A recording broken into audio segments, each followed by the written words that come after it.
আগের মতো করে আবার কাজ শুরু করবে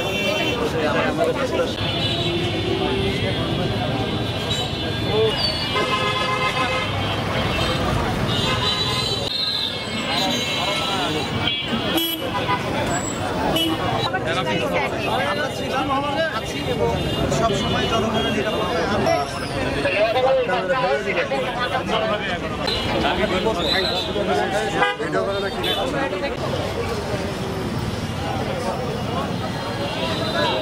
যে আমাদের যে থানার যে নিয়মিত কার্যক্রম এটা আমরা সেনাবাহিনীর সাথে যৌথ টহলের মাধ্যমে আমরা এটা অব্যাহত রেখেছি। আমরা কয়েকদিন ধরে এটা চলমান রেখেছি এবং ফুল রিদমে আমাদের যে থানার কার্যক্রম আসলে নওগাঁ জেলাতে কখনোই নওগাঁর জনগণই আমরা এটা বন্ধ হতে দেয় না, এটা চলমান রয়েছে।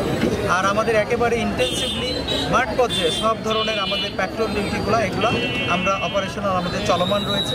একই সাথে সাথে আমাদের যে ট্রাফিক ডিউটি আমাদের এটাও আমরা কিন্তু শুরু করেছি।